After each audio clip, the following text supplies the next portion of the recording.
bienvenue. Aujourd'hui, on se penche sur les alternatives au modèle de travail traditionnel, en s'appuyant sur les textes de Repenser le travail. C'est ça.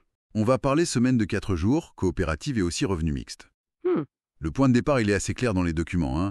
Des boulots parfois vides de sens, ce chiffre du burn-out, 34% des Français en 2022, c'est pas rien.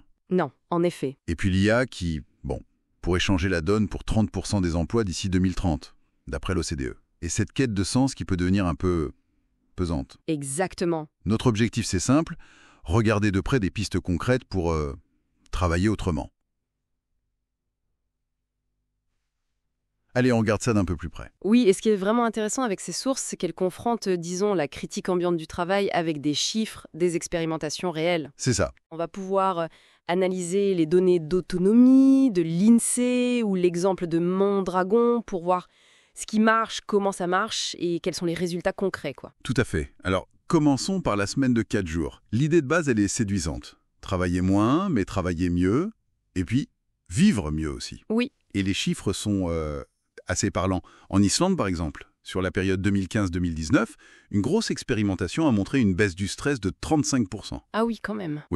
Et avec une productivité maintenue, voire augmentée.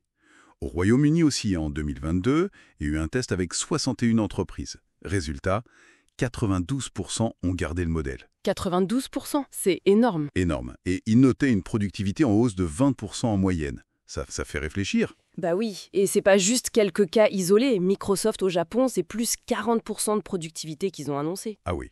En Belgique, il y a une loi maintenant, depuis 2022, qui permet de condenser ces heures sur 4 jours. Et apparemment, 65% des salariés éligibles ont choisi cette option. D'accord. Donc, au-delà du bien-être, qui est important, bien sûr, ce qui est fascinant, c'est que ça suggère que la productivité, elle dépend pas que du nombre d'heures passées au bureau, C'est ça. mais beaucoup de la concentration et peut-être surtout de l'obligation de mieux s'organiser que ça impose. Oui, cette réorganisation un peu forcée, c'est un point clé. Mhm. L'exemple de Sophie, la graphiste à Londres, qui retrouve du temps, de la créativité, c'est très parlant. Mhm. Mais bon, est-ce que c'est applicable partout? J'imagine que la réponse est non. C'est exactement ça la nuance.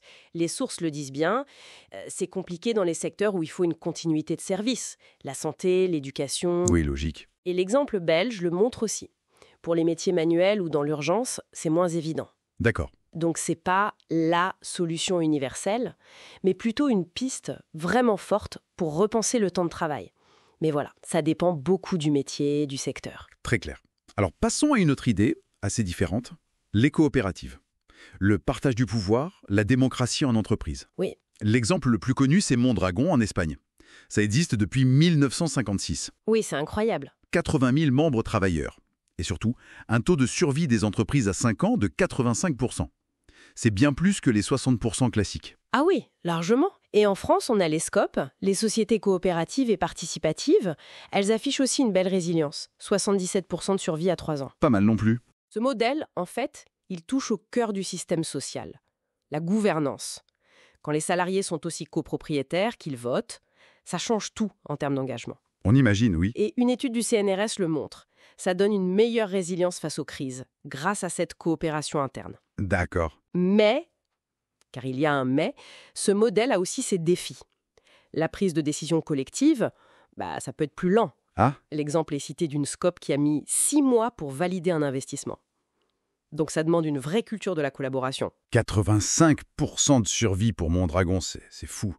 Mais cette lenteur que vous mentionnez, est-ce que c'est pas un peu un problème dans un monde économique qui va si vite? C'est le compromis, en quelque sorte. On gagne en solidité, en vision à long terme, ce qu'on peut perdre en réactivité immédiate. D'accord. Ça marche si la culture d'entreprise met vraiment l'accent sur la durée, sur la décision mûrie, plutôt que sur la réaction à chaud. Je vois. Troisième piste qu'on trouve dans nos sources ONU, le revenu mixte, la pluria-activité. La fameuse vie de slasher.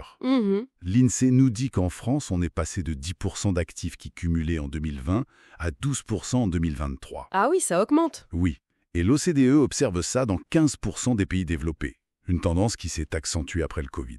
L'exemple donné, c'est Julien, développeur à mi-temps, prof de yoga et y vend ses photos. Voilà. Et là, la question clé, c'est vraiment l'équilibre entre cette flexibilité recherchée et la sécurité. Bien sûr. Cumuler les activités, ça peut être super.